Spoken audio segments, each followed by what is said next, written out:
It's day 9 without him. Hello friends and family, welcome to another vlog of Bilete Biraj. সকালে উঠে নিজের জন্য breakfast ready করছি। দই দিয়ে ওটস খাবো, তো দইটা নিয়ে নিচ্ছি আর এর মধ্যে নিয়েছি 3 চামচ রোলড ওটস। এই ব্রেকফাস্টটা খুব চটজলদি আর আমার পার্সোনালি খুব ফেভারিট। আমি ওভারনাইট কখনোই সোক করি না, কারণ আমার খুব বেশি সগি লাগে, তো আমি 10 থেকে 15 মিনিট আগে এটাকে ভিজিয়ে রাখি আর তারপরে সমস্ত ফ্রুটস আর ড্রাই ফ্রুটস যা মেশানোর মিশিয়ে দিই। এর মধ্যে একটু জলও অ্যাড করি যাতে চিয়া সিডটা অনেকটা বেশি ভালো করে জলটা অ্যাবজর্ব করে ফুলে উঠতে পারে। আর কোনো একটা ফল দিয়ে দিই যাতে একটু মিষ্টি ভাব লাগে। ব্রেকফাস্টটা রেডি করে একটু বাইরে এলাম আর দেখুন পায়রার কাণ্ড কারখানা। সমস্ত ফুলের পাপড়িগুলোকে ছিঁড়ে রেখে গেছে। প্রত্যেক দিন এসে দেখি ফুলের পাপড়িগুলোকে এরকম একটা একটা করে তুলে ছড়িয়ে রেখে যাবে। বাসা করতে দিইনি বলে খুব রাগ হয়েছে তাদের, তাই প্রত্যেক দিন আসবে আর সকালবেলা এসে ফুলের পাপড়িগুলোকে ছিঁড়ে সারা টব জুড়ে ছড়িয়ে রেখে যাবে। আজ আবার ওয়েদারটা একটু থমথমে, বেশ ভালো মেঘ করেছে আকাশ জুড়ে, চারিদিকে একদম মেঘের ঘনঘটা আর বেশ বৃষ্টিও পড়েছে সেদিন। ওয়েদারটা আস্তে আস্তে ঠান্ডা হচ্ছে, গরমের রেশটা অনেকটাই কেটে গেছে। ইউকেতে সামার প্রায় শেষ হয়ে এলো, তবে আগের 2 বছর যতটা বৃষ্টি হতে দেখেছি এই বছরটায় বৃষ্টিটা বেশ কম হয়েছে। ব্রেকফাস্ট সেরে তারপরে আবার আস্তে আস্তে লাঞ্চে প্রিপারেশন নিতে শুরু করলাম। আজকে একটু হালকা রান্নাবান্না করছি, কারণ আজকে বিকেলে আমাদের একটা প্ল্যান আছে। আজ আমরা ঠিক করেছি যে একটা রেস্টুরেন্টে খেতে যাব, তাই হালকা রান্নাবান্না করছি দুপুরবেলা। রাত্রিবেলা অনেক খাওয়া দাওয়া আছে, তো দুপুরে রান্না করে নিচ্ছি ব্রকলি আলু ভাজা আর তার সাথে ডাল আর একটু ডিমের অমলেট করে নেব। রাজকে ছাড়া এই রেস্টুরেন্টটায় খেতে যাচ্ছি শুনে রাজের তো সে কি দুঃখ, কারণ এই রেস্টুরেন্টটা আমাদের খুব প্রিয় একটা জায়গা।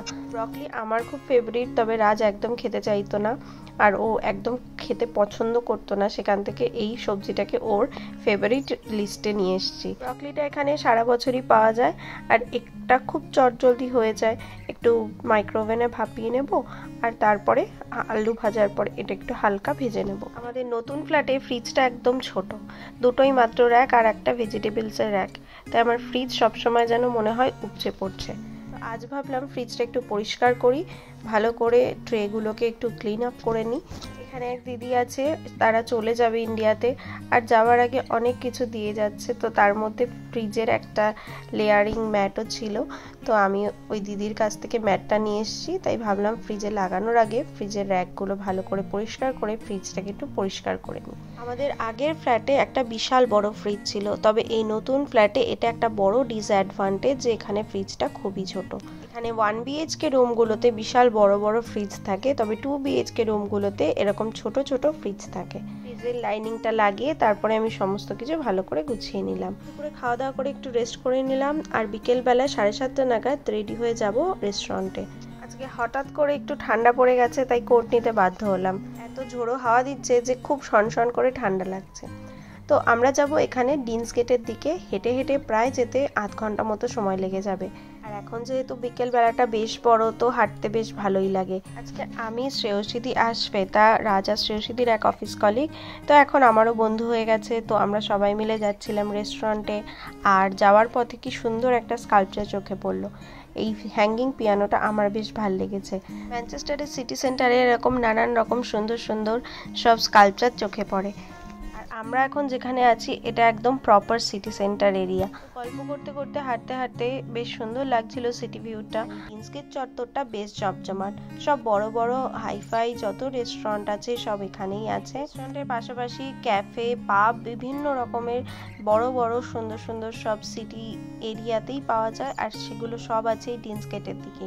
আর তার সাথে পুরোনো দিনের আর্কিটেকচারটাও বেশ ভালোভাবে দেখা যায়। নতুনের সাথে পুরনোর একটা মেলবন্ধন ঘটিয়েছে যেন এই শহরটা। আর ওয়েদারটা একটু ভালো থাকার জন্য হাঁটতে যেতে বেশ ভালোই লাগছিল। হাঁটতে হাঁটতে আমরা চলে এলাম একটা রোমান রুইন্সের কাছে। এটা হলো Roman ruins. This is Manchester. পেয়েছো রুইন্সের কি চেহারা? এখানকারই জিনিসগুলো মিউজিয়ামে রয়েছে রাখা। We are Bhairaj. এই তিনটেই আছে, দেখো আমরা তিনটেই আছে। আমরা তিনটে ভেড়ার সামনে বসে ছবি তুলি।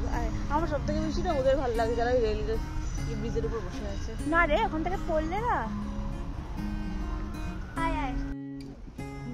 কিছু একটা তো ছিল। এই এখানে একটা সিঁড়ি আছে।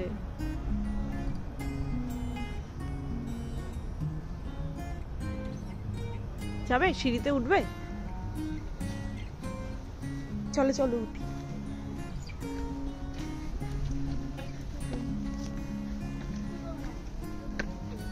চলো না। রুইন্সের সামনে একটু ঘোরাফেরা করে তারপরে হাঁটতে হাঁটতে চলে গেলাম আকবর রেস্টুরেন্টে। এই রুইন্সটার জাস্ট 1 মিনিট দূরত্বেই আকবর রেস্টুরেন্ট ছিল। এটা একটা ইন্ডিয়ান রেস্টুরেন্ট, খুব ভালো এখানে খাবার পাওয়া যায়, মানে স্পেশালি ইন্ডিয়ান খাবার পাওয়া যায়। আর ভিড় দেখতে পাওয়া যায় বিদেশিদের। আমাদের দেশি খাবার যে কতটা ভালোবাসতে পারে বিদেশিরা, সেটা এখানে না আসলে আমরা বিশ্বাসই করতে পারতাম না। যে দিনই এসেছি ভরপুর ভিড়, আর সব সময় দেখেছি বিদেশি লোকেদের একটা ঢল নামে এখানে। উইকেন্ডে লোক গিজগিজ করে, সিটও পাওয়া যায় না।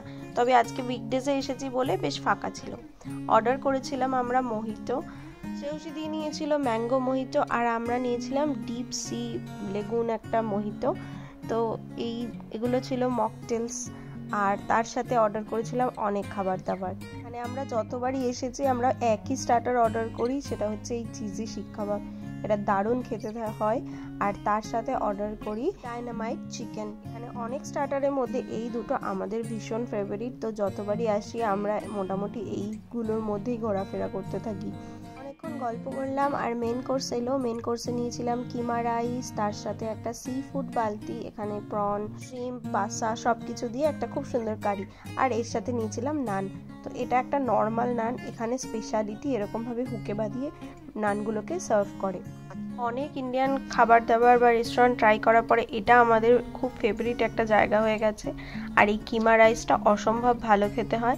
এই ল্যাম্ব দিয়ে কিমা রাইসটা আমি বাড়িতেও ট্রাই করেছি, খুব ভালো। আর এরা মুখ শুদ্ধিতে একটা খুব সুন্দর মিন্ট চকলেট দেয়। আর রেস্টুরেন্টের অ্যাম্বিয়েন্সটাও দারুণ পছন্দের আমাদের কাছে। এত খাওয়া দাওয়া করেছি, আমাদের আর চলার ক্ষমতা ছিল না, তাই আমরা ভাবলাম না ক্যাবে করেই চলে যাই বাড়িতে। 8 ঘন্টার উপরে রাস্তা, এখন আর এত ভর পেটে হেঁটে যাওয়া সম্ভবই নয়। 9th ডেতেও ম্যানচেস্টারে একা একা খুব ভালো করে এনজয় করে কাটিয়ে দিলাম। আর এর সাথে আজকের ব্লগটা এখানেই শেষ করছি। দেখা হবে নেক্সট ব্লগে। সবাই সুস্থ থাকবেন, সাবধানে থাকবেন, আর অনেক আনন্দে থাকবেন। আজ বিদায় নিচ্ছি আমি বিদিশা ম্যানচেস্টার থেকে। Stay tune and thanks for watching. Bye bye.